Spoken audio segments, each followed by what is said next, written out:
Uh, there are moments in a nation's story when the shadows say more about us than the light ever could. When the things we trust without question, the institutions we assume are steady, disciplined, unshakable, suddenly reveal the fractures beneath their polished surface. And if we're honest with ourselves, we don't always want to look at those fractures. We'd rather believe that the people who stand closest to power are somehow immune from the same temptations and mistakes that tug at the rest of us. Most people overlook this, but proximity to the presidency has a way of magnifying everything: the duty, the fear, the pressure, and yes, the darkness too. And so when we talk about the Secret Service, that quiet ring of men and women who have walked presidents through chaos and toward hope, we're not really talking about an agency. We're talking about a mirror held up to the best and worst of who we are, a mirror that's been cracked and mended more times than the public ever sees. Because if we trace the story back, if we sit with it long enough to feel the weight of what's at stake, we start to notice something sobering. Every lapse, every scandal, every heroic split-second decision tells us something about the fragile project of democracy itself and the human beings we task with protecting it. And I've found myself thinking about this more than I'd like to admit, about how a system built to shield the presidency can still stumble under the weight of its own imperfections. About how John F. Kennedy rode through Dallas on that November day in 1963, believing, perhaps like so many Americans did, that a nation moving forward could outrun its own divisions. And then, in a flash, that belief was pierced by a rifle from a warehouse window. A failure not just of coordination, but of imagination, the inability to see the full extent of the threat until it was too late. A failure that would haunt the service for generations, even as it rebuilt itself with trembling hands and a silent vow, never again.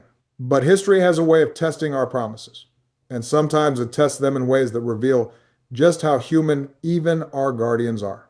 I think about the 1972 scandal agents supposed to be preparing for Nixon's trip to China, instead tangled up in a Florida night they should have walked away from. You don't need a headline to understand the danger in that. The danger isn't just misconduct, it's what misconduct signals to the country. That even the people watching the perimeter can lose sight of the mission. That power, when left unchecked, whispers temptations that can chip away at dignity and discipline one careless moment at a time. And as I reflect on all this, I keep coming back to a single question, the kind that lingers whether you're ready for it or not. If the protectors themselves falter, who protects the faith we place in them? And the truth is, nobody wants to admit how thin that line really is. We prefer the mythology, the notion that the Secret Service is a flawless wall of resolve, immune to distraction or doubt. But behind those earpieces, behind the stoic expressions and rehearsed formations, are human beings with human limits. Human beings who carry the burden of being perfect in a world that never is. And when that burden cracks, when exhaustion, ego, or complacency seep through, the consequences are not abstract. They are historical, they are political, they are deeply, painfully personal. I learned that firsthand during my own time in office. There are things the public never sees: the late night briefings, the rapid fire calls, the moments when an agent's hand tightens on your shoulder because something somewhere doesn't feel quite right. There is a gravity to that touch, a silent message that says, "Sir, we are with you." But the world is unpredictable and we can only control so much. You internalize that, you learn to respect it, and you learn to understand that the very people protecting you are living in a state of constant vigilance, one that grinds away at even the strongest, most disciplined minds. And still, even with all that awareness, there were moments when the facade slipped. Moments when I found myself wondering how an institution built on precision could allow certain lapses to happen. Like that night in Colombia, agents assigned to advance my trip getting caught up in behavior that put their mission and their integrity at risk. The kind of behavior that makes you shake your head not because you're angry, but because you realize what it means for a democracy desperately trying to hold on to public trust. One scandal becomes a symbol. One misstep becomes a question mark stamped on the very idea of credibility. And the country notices. Slowly, almost reluctantly, but it notices. People begin to ask themselves, if those guarding the borders of executive power can be distracted by temptation, what does that say about the safeguards we rely on? About the durability of the institutions we assume are watching the watchmen? And underneath that question is something deeper, something we don't like confronting. The realization that institutional strength is not measured by how indestructible it looks, but by how honestly it confronts its own vulnerabilities. Because the Secret Service, for all its prestige, has often been forced to choose between defending its mythology and facing its flaws. And time after time, history proves that the latter is the only path to rebuilding genuine trust. After Kennedy, the service revamped its training, expanded its intelligence capabilities, changed its motorcade protocols. After later scandals, it restructured leadership, rewrote ethics guidelines, purged corrosive cultures, and yet the same tension remains. The battle between the ideal and the imperfect, between what America wants its protectors to be and what it asks human beings to endure. And maybe that is the real heart of this story. Not the scandals themselves, not the missteps or the tragedies, but the uncomfortable truth that our democracy rests on people flawed, resilient, exhausted, determined people who must confront threats that evolve faster than tradition can catch up. The threats today don't look like they did in 1963. They don't move like they did during the Cold War. They don't telegraph themselves with the same predictability. They emerge from online conspiracies, radicalized individuals, foreign influence campaigns, and a political climate where volatility can ignite overnight. So when I hear that question, what's wrong with the Secret Service? I don't think about failure in the way pundits do. I think about strain. I think about systems being stretched beyond what they were designed for. I think about the emotional toll of guarding a presidency in an era when polarization turns every public appearance into a potential flashpoint.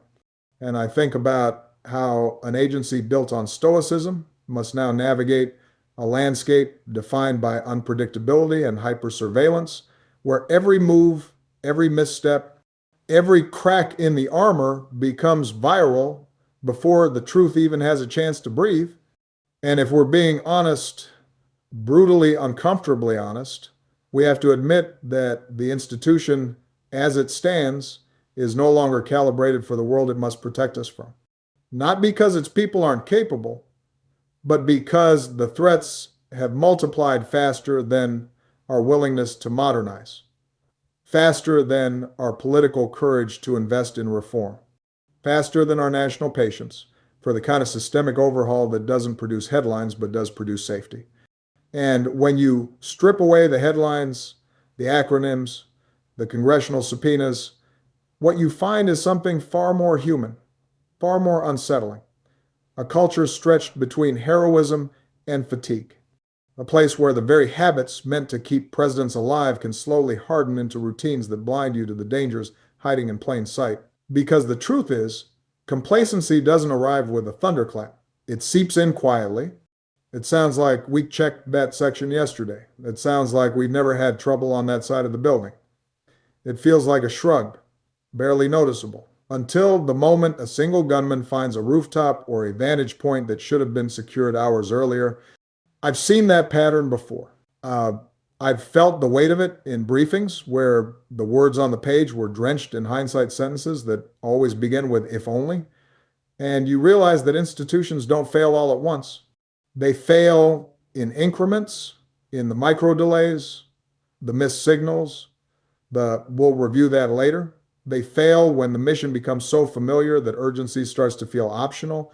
You can have the best equipment, the most advanced surveillance, the sharpest agents in the world, and still lose ground to the slow erosion of vigilance. And that's the danger nobody likes to talk about. The enemy within the building isn't only corruption or misconduct. It's the dulling of instinct. And instinct is what saved Ronald Reagan in '81. Instinct is what threw agents between a deranged shooter and a president. Instinct is what drove men and women to act before their minds even processed the sound of the first bullet. But instinct needs maintenance. It needs leadership that refuses to accept good enough. It needs a culture where even in moments of calm, the mind is rehearsing disaster.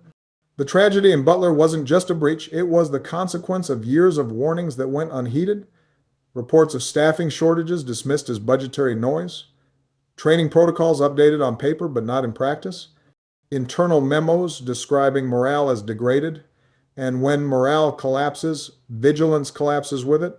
Because you can't protect a president with people who feel invisible. You can't expect precision from a force exhausted by mandatory overtime and internal politics that rewards silence over honesty. And when whistleblowers finally step forward when they say, "We saw this coming," they're often treated as outcasts rather than guardians of the institution's integrity. That's not a personnel problem, that's a leadership problem.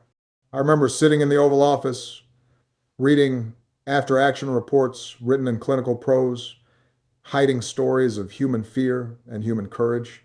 Reports where agents who misjudged a threat weren't villains, they were people overwhelmed by systems that stopped supporting them years earlier. And as president, you're forced to reckon with a hard truth. You can't fix what people won't admit is broken.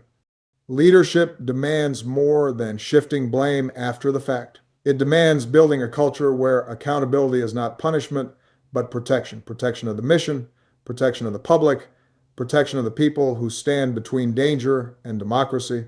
And yet, every scandal, whether in 1972 or 2012 or 2024, reveals the same tension. Proximity to power can warp judgment. It can tempt some into behavior that betrays the badge. It can convince others that consequences are for different kinds of people in different kinds of jobs. But in the Secret Service, personal misconduct is never just personal. It's a crack in the armor. It's an opening for chaos. And chaos always comes faster than you think. I learned that every morning when I stepped outside the White House residence, I learned that each time I looked into the eyes of the men and women whose bodies formed the moving wall around me. They weren't just holding guns, they were holding a promise made not only to me, but to the millions of Americans who didn't always agree with me, didn't always like me, but understood that the security of a president is not the security of a person. It's the security of the country, and that's why the failures sting so deeply. Not because of politics, not because of ego, but because every lapse breaks trust. And trust, once fractured, is harder to repair than any perimeter fence. The world watches. Allies whisper about instability. Enemies study our weaknesses with predatory patience. And everyday citizens, you, your family, the person down the street, absorb the message that the institutions meant to safeguard democracy might not be as strong as they appear. Doubt becomes contagious. Cynicism spreads quicker than facts. But here's the thing about democracy. It has survived worse. It has survived darker nights, deeper scandals, more violent storms, and each time what pulled us back from the brink wasn't denial, it was reckoning. We faced what was broken, and we rebuilt with clearer eyes.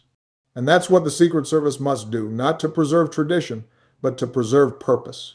Not to defend its reputation, but to defend its mission. Not to cling to the past, but to evolve for the future that is already knocking at the door.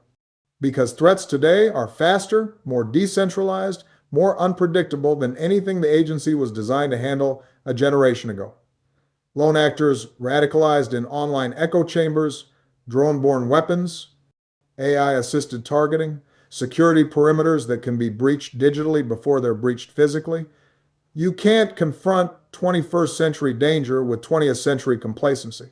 You need urgency. You need transparency. You need leadership that invites scrutiny rather than avoids it. And you need a culture where every agent from the rookie on perimeter duty to the veteran in the command center feels empowered to speak up before the next tragedy forces another commission, another apology, another set of preventable funerals.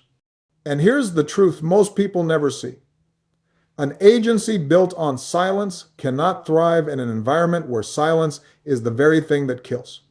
The Secret Service was never meant to be a fortress of unspoken anxieties or buried warnings. It was meant to be a living, breathing organism, adaptive, alert, honest with itself. But over time, The instinct to protect the presidency became entangled with the instinct to protect the institution. And those two instincts, when confused, can be deadly. When an agent hesitates to report a vulnerability for fear of backlash, that hesitation is a liability. When managers prioritize optics over overhaul, that's not leadership, that's negligence wrapped in protocol. And when a near miss is filed away as handled, instead of treated like a flare shot into the night sky, the system becomes brittle. Because safety isn't built on secrecy, it's built on truth. And sometimes that truth is uncomfortable. Sometimes it means acknowledging that the very people you trust to shield the nation's most visible symbol of leadership are operating under outdated assumptions, insufficient training cycles, or more dangerously, internal cultures that reward compliance over courage. But courage is the currency of protection.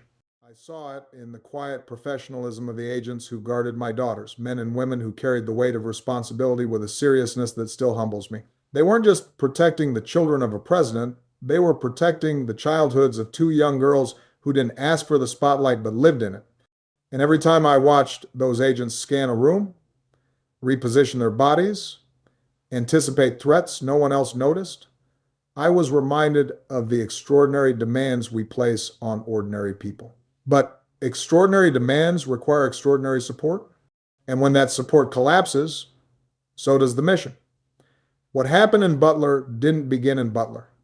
It began years earlier, in the budget meetings where requested resources were cut, in the transition periods where institutional memory was lost, in the cultural fractures that widened as politics became more toxic, and the job became more dangerous, more thankless, more volatile. You cannot separate the health of the Secret Service from the health of the nation it serves. When America becomes more polarized, threats multiply. When public discourse grows venomous, extremists feel emboldened, and in that kind of climate, the margin for error already razor thin shrinks to almost nothing. This is the part people forget. Protecting a president is not just a security task, it's a moral enterprise. It requires agents who believe in something larger than themselves. Agents who understand that they aren't guarding a man or a woman, they're guarding the very idea of continuity. They're guarding the belief that leadership, even when flawed, must remain stable, must remain safe, must remain intact for democracy to function. And that belief is strained when the institution shows cracks. When scandals erupt, whether in foreign hotel rooms or American conference rooms, they don't just embarrass the agency, they erode the public's trust. They cast shadows on the thousands of agents who serve with integrity every day. And they give ammunition to those who insist that government, in all its forms, is irredeemably broken. But institutions don't redeem themselves through denial. They redeem themselves through transformation. The question the Secret Service must confront now is the same question every major institution faces when confronted with its own failures. Will it choose to evolve, or will it cling to the past? Will it embrace transparency, or retreat into defensiveness? Will it invest in its people, or treat them as expendable assets in a never-ending cycle of crisis? Because here's the truth. Reform is not punishment. Reform is commitment. Reform is the belief that the mission matters enough to demand more from leadership, from culture, from training, from oversight. And if there's one thing history teaches us, it's that moments of crisis can become turning points. After Kennedy, reforms reshaped protection protocols. After Reagan, emergency response procedures were rebuilt from the ground up. After 9/11, the service absorbed new responsibilities, stepping into counterterrorism with unprecedented urgency. And after the scandals of 2012, quiet reforms strengthened professionalism behind the scenes. Each time, the nation was reminded that progress is possible not because institutions are perfect, but because they are capable of learning. The challenge now is whether we can learn fast enough, because the threats we face today aren't waiting for committees or commissions or bureaucratic momentum. They're evolving in real time. They're driven by technologies we barely comprehend, by grievances that metastasize online, by actors who don't care about the boundaries we once relied on to keep presidents safe.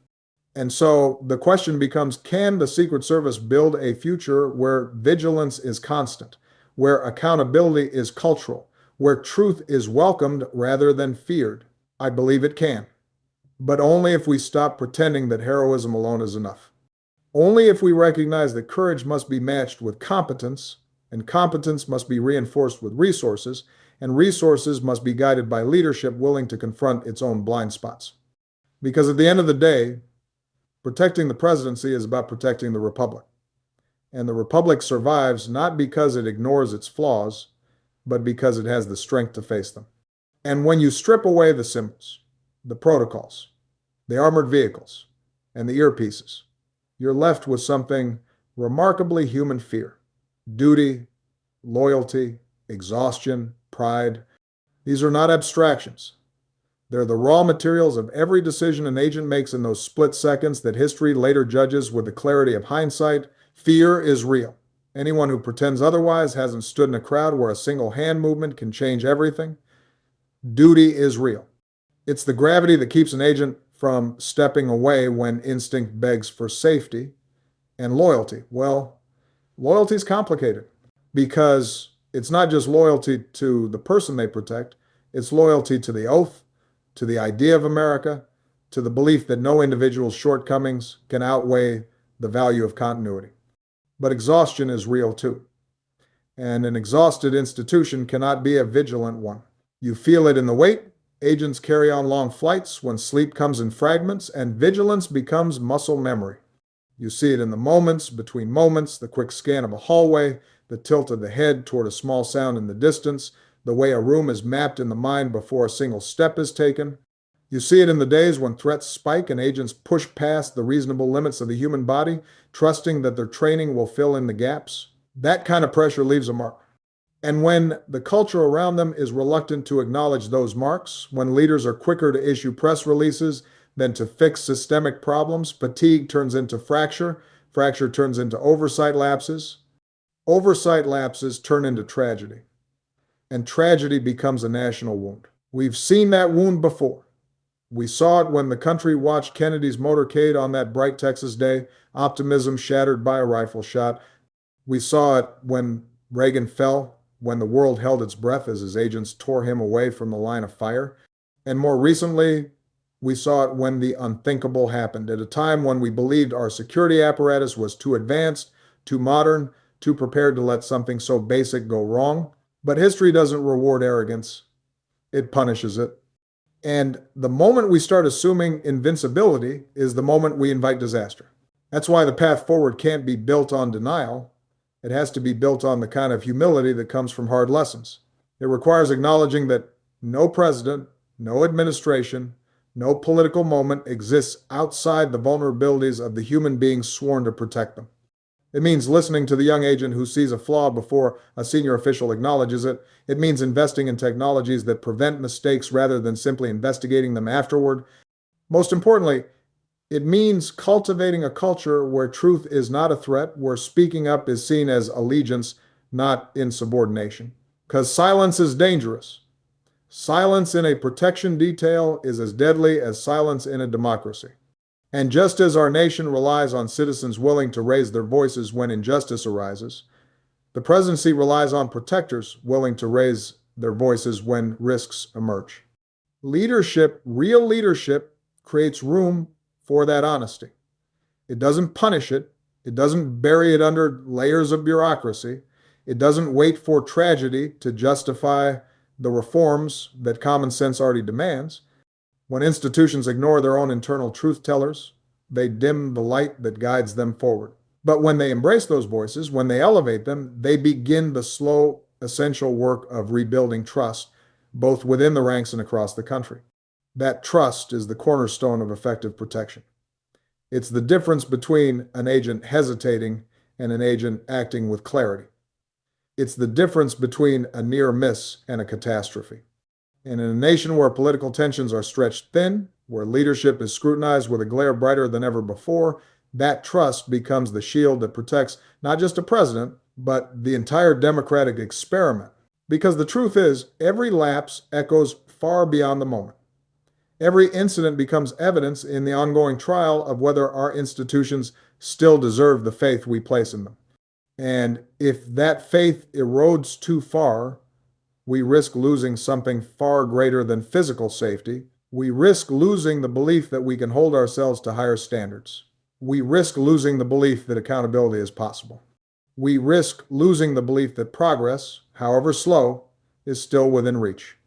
And if we lose that, if we lose the willingness to believe that flawed institutions can be made better by principled people, then the danger isn't just external, it's internal, it's cultural, it's moral. But I still believe in the capacity for renewal.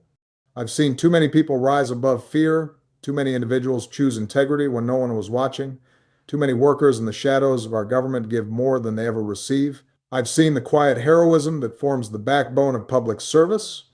And that's why I believe the Secret Service, even amid its failures, can find its way forward. And maybe that's the part of the story we don't tell enough, the resilience buried beneath the headlines. The men and women who return to their posts the morning after a failure, carrying the weight of what almost happened, determined not to let it happen again. There's something profoundly human about that kind of resolve.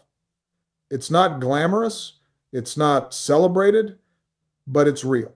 And it's the foundation upon which progress is built. Because redemption in any institution begins with honest reckoning. It begins with the people inside saying, we can do better. Even when doing better means confronting uncomfortable truths about how things slipped, who looked the other way, what warning signs were ignored. That reckoning is painful, but pain, when acknowledged, becomes direction, and direction becomes reform. The alternative is stagnation, and stagnation is its own kind of decay. We see it in organizations that cling to outdated procedures because they've always done it that way. We see it in leaders who confuse experience with immunity, who believe years of service somehow excuse them from scrutiny. We see it in cultures where new ideas are treated as threats rather than opportunities. That's how institutions lose their way quietly, gradually, almost imperceptibly, until one day the cracks widen and the nation is left asking how a breach that should never happen happened again. But we don't have the luxury of complacency. Not anymore.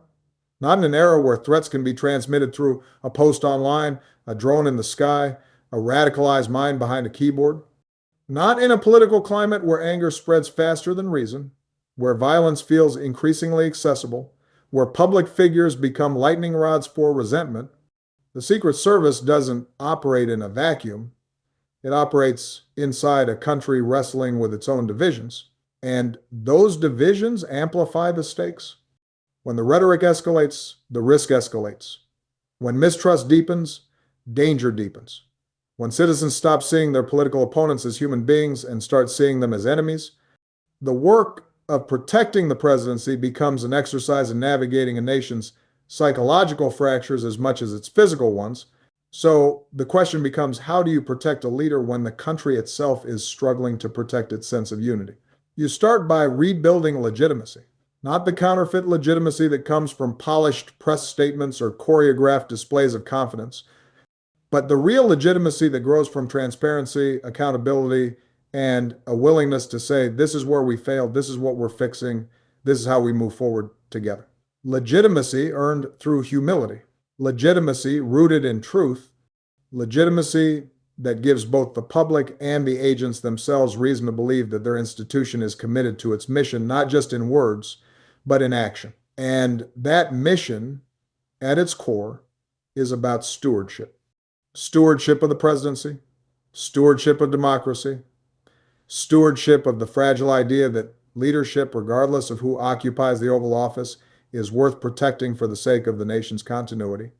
I remember sitting in briefings where the question wasn't just how to keep me safe, but how to adapt to the evolving threats I represented. A black president in a polarized country carried symbolic weight that magnified risk. And yet, the agents who protected me never once let that weight become an excuse. They rose to meet the moment, they recalibrated, they anticipated new vulnerabilities, they adjusted protocols, they brought professionalism that reflected not just skill, but belief in the importance of the office, belief in the value of the work, belief in the country. That belief is the thread that must be protected now. Because if that thread breaks, if cynicism replaces conviction, if silence replaces honesty, if avoidance replaces accountability, then the institution loses more than competence. It loses purpose. And purpose is what gives the Secret Service its spine. Purpose is what drives an agent to run toward danger when instinct tells them to run away. Purpose is what forces a leader to admit mistakes rather than bury them. Purpose is what keeps a mission alive during the moments when everything else feels uncertain. And right now, purpose must be reclaimed, not as nostalgia for a more orderly past, but as a renewed commitment to a more resilient future. A future where protection is proactive, not reactive, where communication is clear, not muddled, where internal culture values courage, not conformity, where leadership listens before it commands, where the lessons of Butler, of Columbia, of earlier failures aren't archived, they're operationalized, where honesty isn't treated as a weakness, but upheld as the cornerstone of the mission. Because that mission protecting the continuity of American leadership is too consequential to be entrusted to anything less than the best version of the institution charged with carrying it out. And the truth is, this moment provides an opportunity, not the kind anyone wanted, not the kind born of triumph, but the kind born of reckoning, a chance to make the agency stronger, clearer in purpose, more aligned with the values it's meant to embody. The question now is whether we seize that opportunity, whether the people inside the institution and the people charged with overseeing it will choose the hard path of reform over the easy comfort of denial. Whether we understand that accountability is not a punishment, but a path toward progress. Whether we are willing to confront not just the failures we've seen on the news, but the quiet failures hidden in unspoken rooms. Because those hidden failures are the ones that grow. Those are the ones that linger. Those are the ones that shape culture in ways that explode later. And if we want to protect the presidency, if we want to protect the republic, then we must be willing to do something harder than pointing fingers. We must be willing to change. And change, real change, rarely announces itself with fanfare. It doesn't arrive in a neat binder or a polished memo. More often, it begins as a quiet shift in mindset, a conversation that's a little more honest than the one before it, an admission that the old ways aren't sufficient, a recognition that the next crisis won't wait for the institution to feel ready. It begins in the space where vulnerability meets responsibility. Because protection isn't just about strength, it's about awareness. It's about understanding that the shield you hold is only as sturdy as the truth you're willing to confront. It's about recognizing that an institution designed to save lives must itself be willing to evolve in order to prevent the loss of more lives. And evolution requires facing the very human instinct to look away. There's a temptation, sometimes subtle, sometimes overwhelming, to avoid calling out the cracks that form under pressure. People fear reprisal. They fear embarrassment. They fear being seen as disloyal or difficult. And so they stay silent. They hope the problem resolves itself. They convince themselves that maybe it's not as bad as it seems. But hope is not a strategy. Silence is not a shield. And the cost of ignoring a flaw in a protection detail is far too high to gamble on comfort. So the real challenge isn't just technical. It's moral. It requires asking people to act against the instinct that says, stay quiet, stay safe. It requires leaders to reward truth even when that truth is painful. It requires building a culture where raising a concern is viewed not as disloyalty, but as a deeper form of service. Because every institution, whether it admits it or not, is shaped by what it encourages people to speak about and what it pressures them to hide. And when the unspoken becomes dangerous, the consequences become national. That's why the story of the Secret Service's struggles isn't a story about incompetence. It's a story about humanity. It's a story about how even the most disciplined organizations can drift when the demands placed upon them grow faster than their capacity to adapt. It's a story about leadership that must learn, and frontline guardians who must be empowered to lead from below. It's a story about the tension between secrecy and safety, between the instinct to shield the institution from embarrassment and the responsibility to shield the country from harm. And it's a story about trust, trust within the agency, trust between agents and leadership, trust between the institution and the American people. When that trust weakens, confidence erodes. And when confidence erodes, the entire apparatus becomes vulnerable, not just physically, but morally. Because a nation's strength is not measured solely by the armor it wears, but by the honesty it upholds. And honesty, in the realm of protection, can be the difference between a tragedy prevented and a tragedy mourned. I remember moments in the White House when agents would quietly flag a concern not to alarm, not to second guess, but because they understood that vigilance thrives in the light. Those conversations shaped decisions more than most people will ever know. They were the reason certain events were adjusted, certain routes were changed, certain risks were avoided.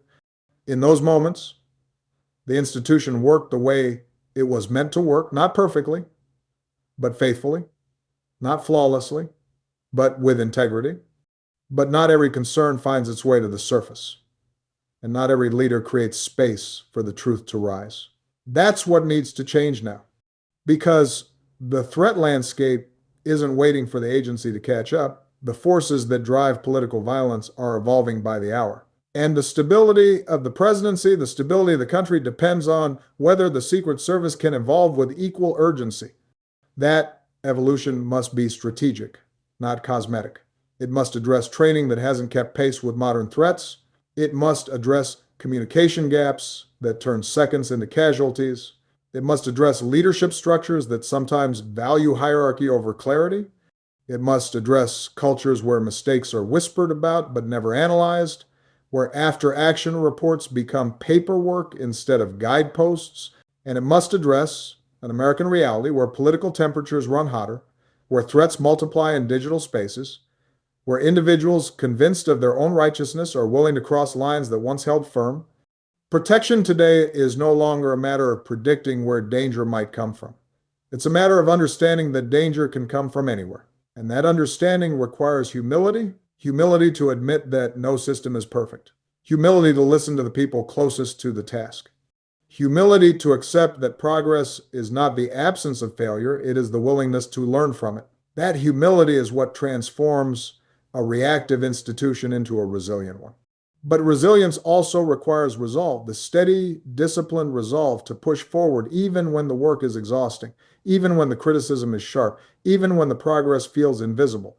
So the question now, the question that lingers long after hearings conclude and headlines fade, is whether the agency and the nation around it will choose humility and resolve over pride and avoidance, whether we will face the shadows honestly enough to strengthen the light, whether we will acknowledge not just what went wrong, but what must be rebuilt from the ground up, whether we will protect the presidency not out of habit, but out of a renewed commitment to the principles that give the office meaning.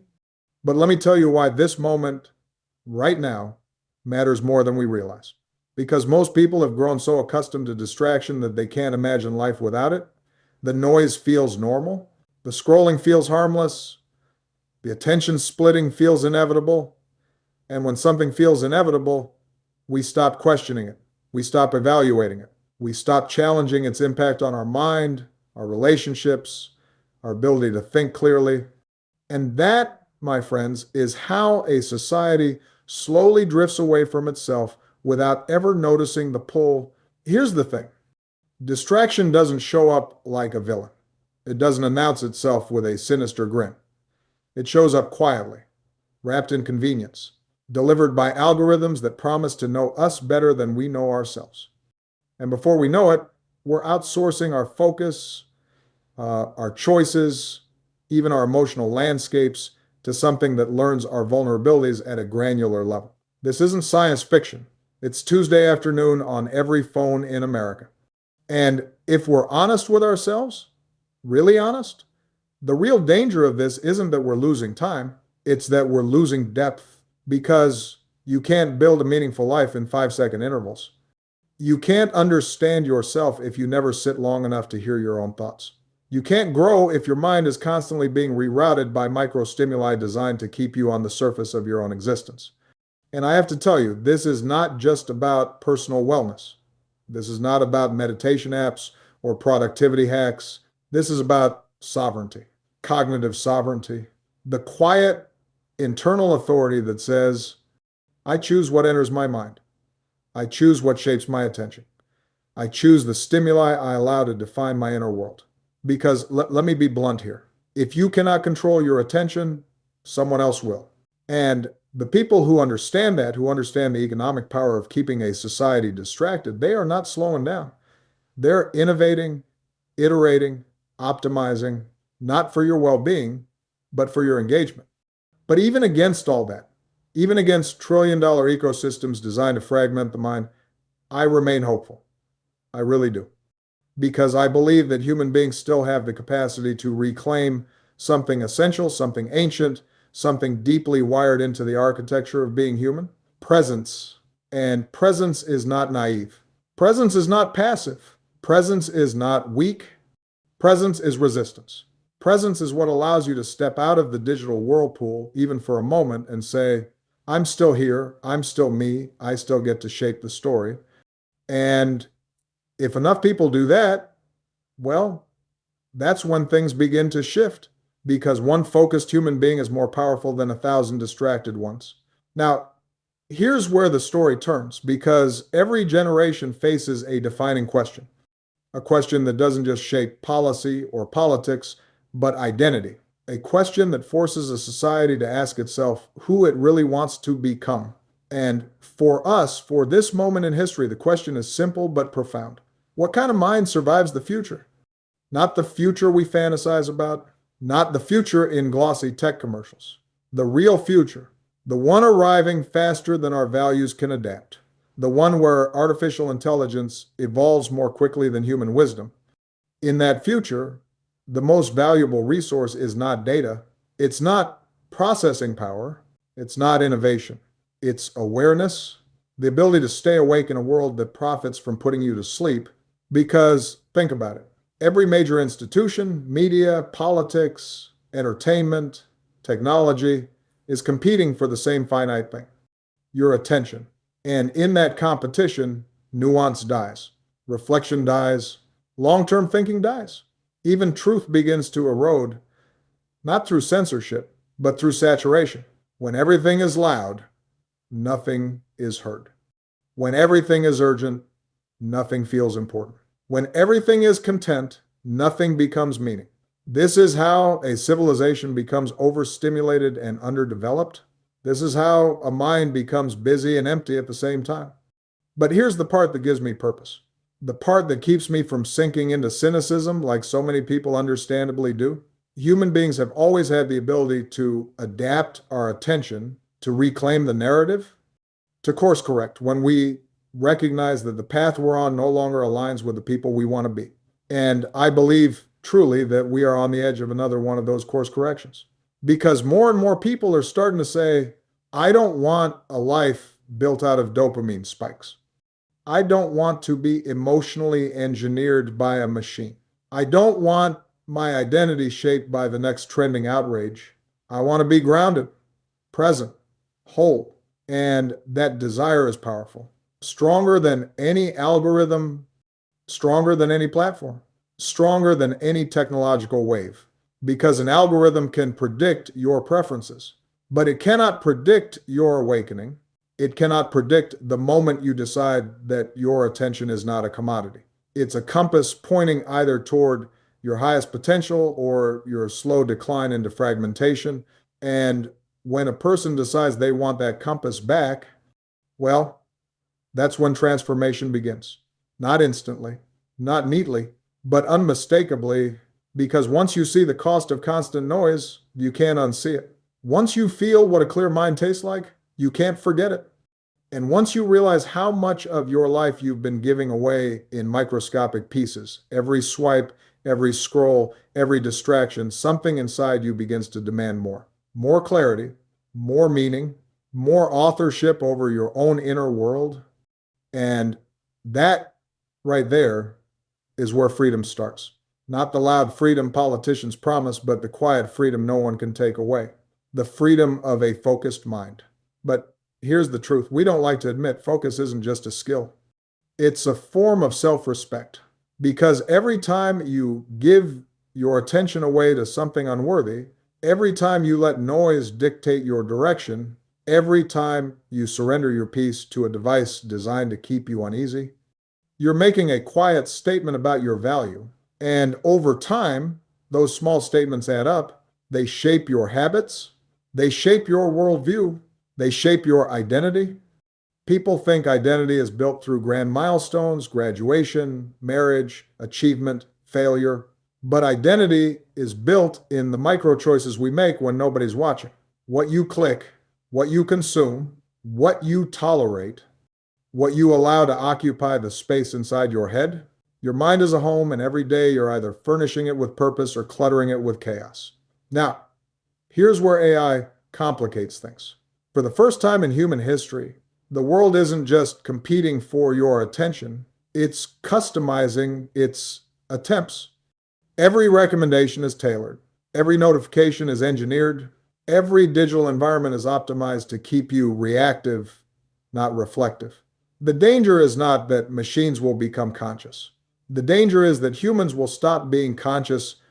When you live in a world of infinite stimulation, silence feels uncomfortable. Stillness feels unnatural. Introspection feels like a chore. And so people flee from the very space where growth happens, the quiet. But here's the paradox: the quiet is not empty, it's full of direction, full of clarity, full of signals you can't hear when your brain is tuned to static. And if there is one thing I learned during my time in the White House, during crises, during stress, during moments when the world felt impossibly loud, it's this: the decisions that defined me were made in silence, not chaos, because you cannot lead a nation if you cannot first lead your own attention. You cannot serve others if you are constantly reacting. You cannot think long term when your mind is trapped in short term loops. You cannot build a meaningful life if your focus is being auctioned off to the highest bidder. So the question becomes, in an age designed to distract us, how do we reclaim the ability to think for ourselves? How do we build the resilience to stay present? How do we maintain agency over a mind that corporations, algorithms, and entire industries want to influence? The answer isn't technical. It's not even philosophical. It's human. You choose. You choose where your attention goes. You choose what you honor with your focus. You choose the mental diet you consume. You choose whether you live consciously or whether you live on autopilot. And every day, every hour, you get another chance to make that choice again. That is the real frontier. Not artificial intelligence, but attentional intelligence, the ability to discipline your awareness in a world determined to dilute it. And if we can master that, then no matter how advanced the technology becomes, our humanity will remain sovereign. Sometimes I think back to those mornings in the Oval Office, long before the sun came up, when the building was still, and the only sound was the faint hum of the air vents pushing warm air through old walls. Those were the moments when I felt the full weight and clarity of attention, because when you're sitting behind that desk, you're not surrounded by peace. You're surrounded by pressure, endless briefings, a world full of crises, millions of people counting on you, opponents waiting for you to slip, allies hoping you'll hold steady. And yet, in that silence, you realize something important. Noise isn't what surrounds you, noise is what you allow in. There were days when threats were escalating overseas, or when another mass shooting shook the country, or when the intelligence briefings painted a future as uncertain as the present. And I'd have senior advisors, military generals, lawmakers, all offering competing arguments about what to do next. But before I listened to any of them, I had to listen to myself. Because if I let the noise lead, if I let the loudest voice dictate the direction, I'd lose the clarity necessary to make decisions that affected not just policy, but people's lives. And I'll tell you something else: attention in leadership is not about focusing on everything. It's about focusing on the right things. When you walk into that building, the West Wing, it becomes clear very quickly that the urgent will always try to suffocate the important. Emails, headlines, breaking news, political storms. But the problems that require depth, empathy, patience, they reveal themselves only when you slow down enough to notice them. That's true for a president. It's true for a parent. It's true for a student trying to figure out their future. It's true for anyone trying to build a meaningful life. And as the years went on, I saw more and more how technology was accelerating that shift, shortening attention spans, fragmenting public discourse, rewarding outrage over understanding. Even inside the White House, we weren't immune to it. There were days when entire teams would walk into my office, tense, tired, carrying the weight of online outrage they didn't create but were expected to answer for. But leadership requires something different, something quieter, something slower, something more deliberate. You can't govern by reacting. You can't navigate complexity by chasing virality. You can't heal divisions by letting algorithms decide who you listen to. And somewhere along the way, I realized the fight for attention isn't just a personal struggle, it's a democratic one. Because a distracted society is an easier society to divide. A divided society is an easier society to manipulate. And a manipulated society eventually forgets that its power belongs to the people, not the platforms shaping their reality. That's why reclaiming your attention isn't self-help, it's civic duty. If we can't focus long enough to understand one another, then we can't build anything together. Not trust, not progress, not a future worthy of our children. And that brings me back to you sitting wherever you are, listening to these words. Maybe you're overwhelmed. Maybe you're exhausted. Maybe the world feels too loud, too fast, too fragmented. But here's the quiet truth. You have more agency than you think, because no matter how powerful the algorithms become, they still require your participation. And every time you resist the pull, every time you choose meaning over momentum, presence over distraction, depth over noise, you're doing something radical. You're choosing to be fully alive in a world that profits from you drifting through your days on autopilot. Now, the question that remains, the one we all have to answer, is simple. What future are we building with the attention we give away and the attention we choose to reclaim? Most people don't realize this, but when you're president, your attention becomes the most heavily contested territory in the country. Everybody wants a piece of it. Everybody wants their issue to be the priority. And in a way, that's fair because every community, every family, every citizen believes their struggle matters most. But what struck me time and again was how easily the most urgent problems were the quietest ones. The ones without lobbyists, the ones without headlines, the ones without a trending hashtag. And if you're not careful, if you're not intentional, those quiet problems slip through the cracks. I'd sit in the Situation Room, listening to experts walk through threats from across the globe, cyber attacks, insurgent movements, nuclear provocation, and still, in the back of my mind, I'd be thinking about a single mother in Detroit working 2 jobs and still falling behind, or a young kid in the South Side trying to make it home without getting caught in the crossfire of someone else's desperation. That's the paradox of leadership. The global and the intimate sit side by side and both demand your attention. And yet, as the years went on, I could see how our society began to drift toward something more troubling. A collective numbing, not because people didn't care, but because caring was becoming too exhausting, too fragmented, too overwhelming. You scroll through your phone, and in a matter of minutes, you encounter more crises than past generations confronted in months. A war here, a shooting there, a scandal, another political firestorm, another tragedy that should shake us, but now just becomes part of the feed. And after a while, you start to shut down, not out of apathy, but out of self-preservation. But I learned something in office that still holds true. Emotional numbing is the enemy of democratic responsibility because when people grow numb, they grow disconnected. And when they grow disconnected, someone else steps in to shape the narrative for them. Usually the loudest voice, rarely the most thoughtful one. That's why reclaiming attention is so important, not just personally, but collectively. Attention is how we decide what matters. Attention is how we declare what deserves action.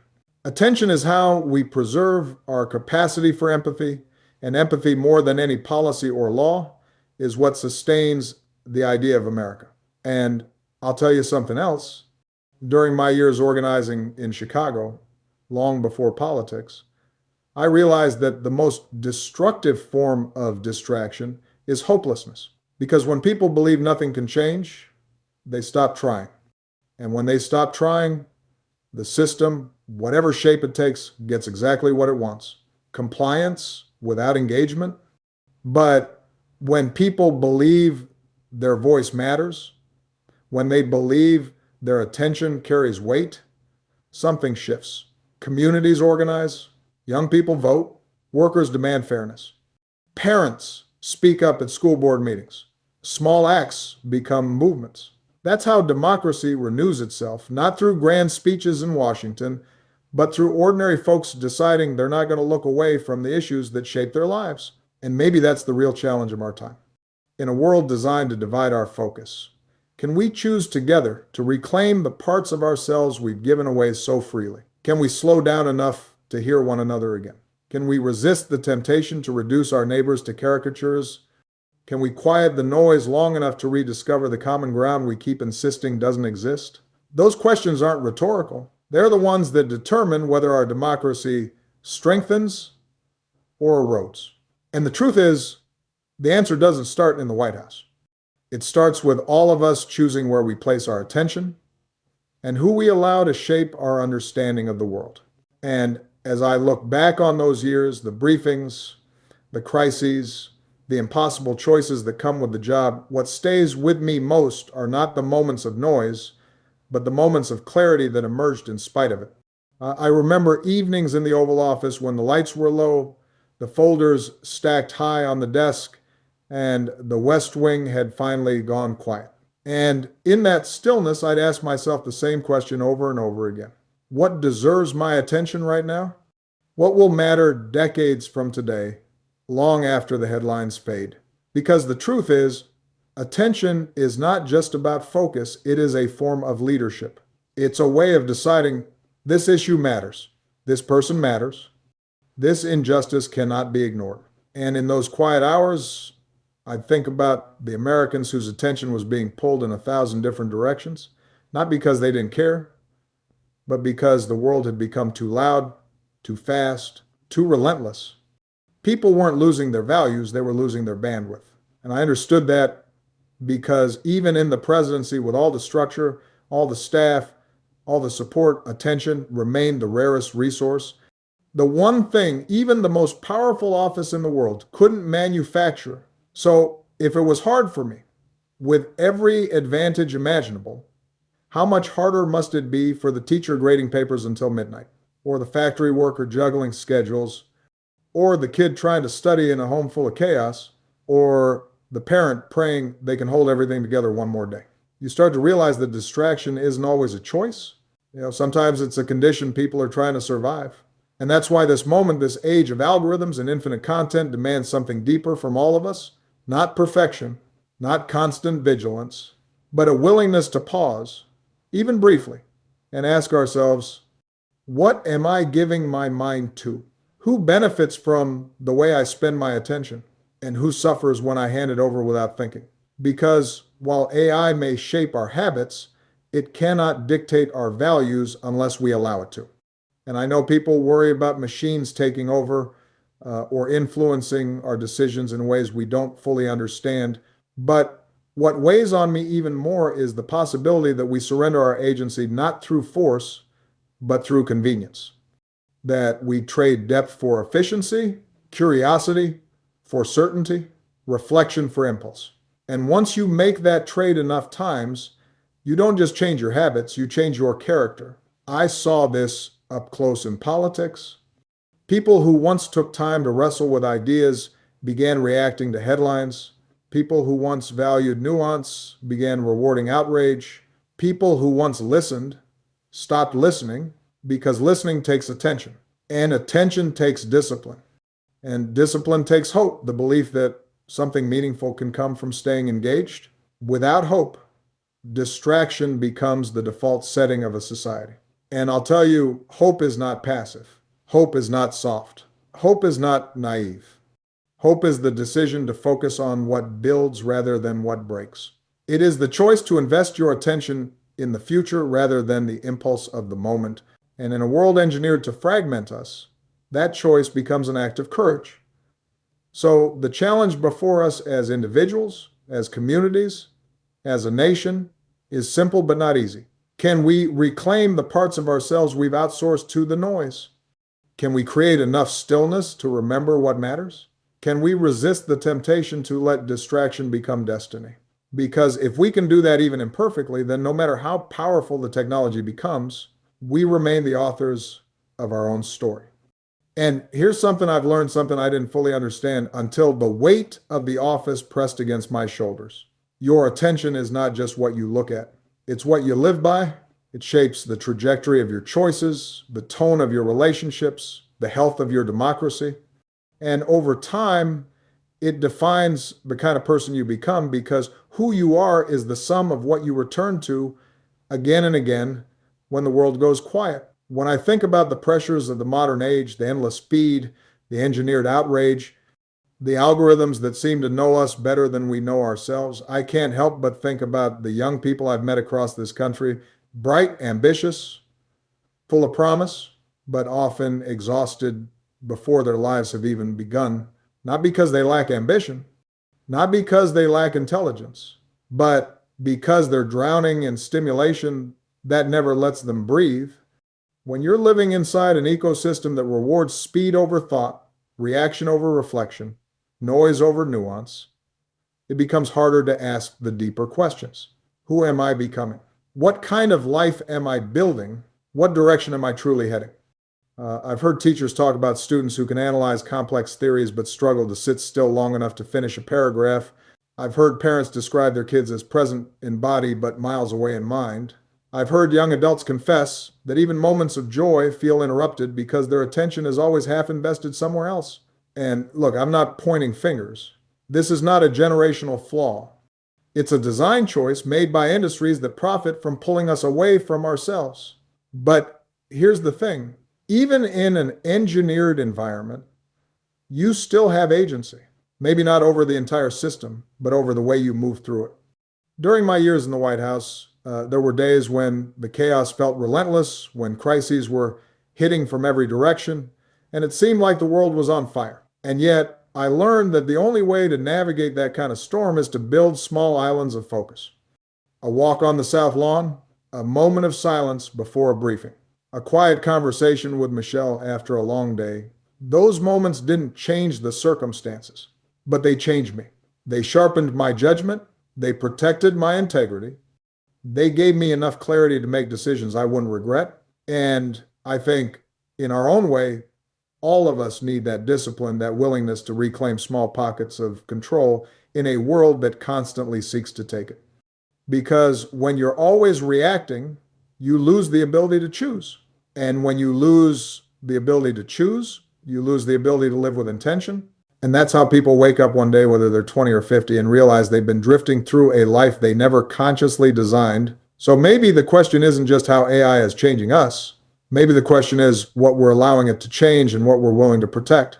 Our attention, our discernment, our humanity, because that's the part no machine can replicate unless we hand it over. And the truth is, we often hand over pieces of ourselves without even noticing.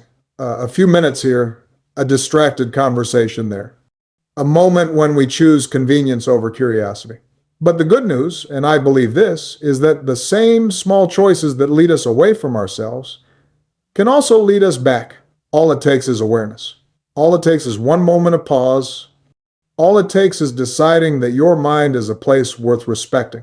And when you begin to reclaim that attention, you start noticing things you missed before. You notice the subtle ways people communicate. You notice the gaps between what is said and what is meant. You notice patterns, connections, and truths that were previously invisible under the constant hum of distraction. It's like walking through a fog that suddenly begins to lift. Everything that was blurry comes into focus. The choices you thought were inevitable suddenly appear as options. The paths you assumed were blocked now seem navigable. And that clarity is transformative, not just for you, but for everyone around you. Because once you can focus, you can listen.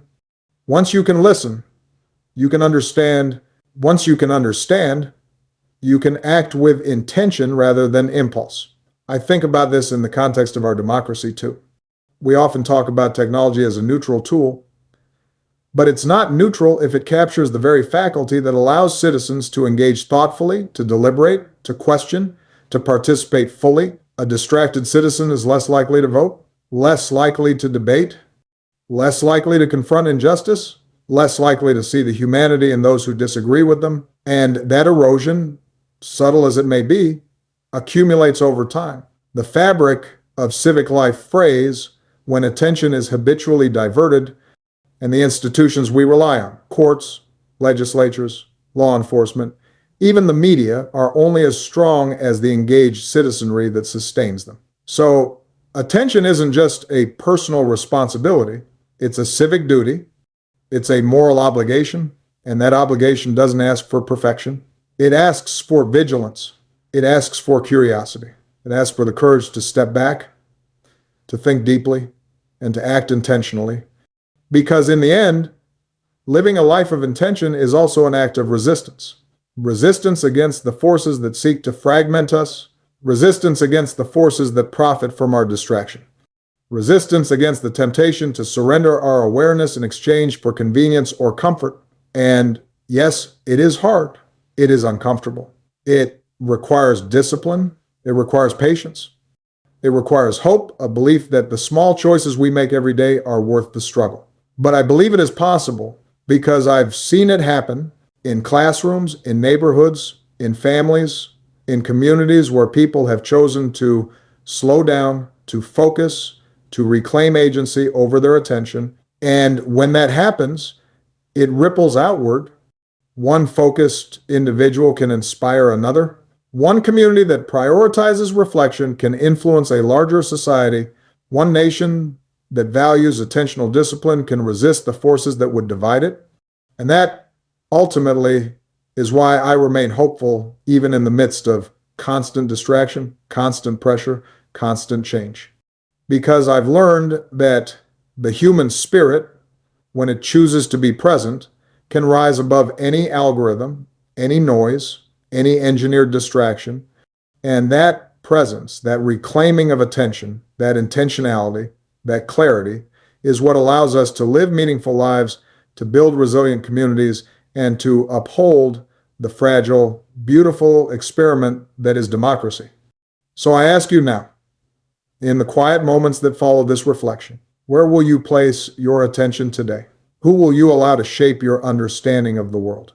And what will you reclaim from the constant hum of distraction to become fully alive in the life you've been given?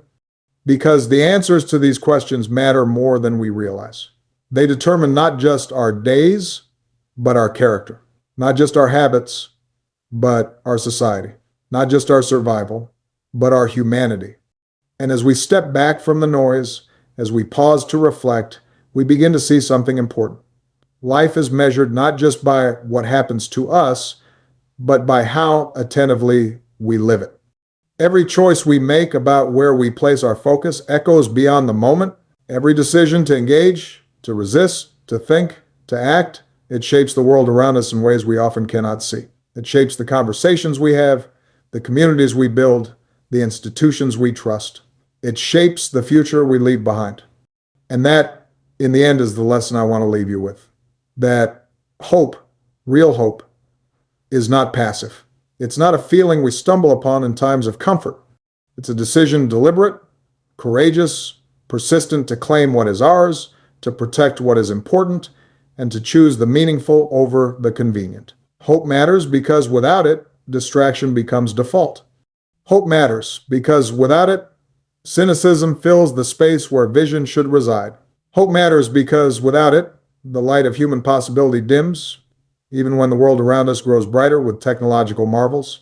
But hope also thrives in attention, in presence, in the conscious choice to engage deeply, to care fully, to act wisely.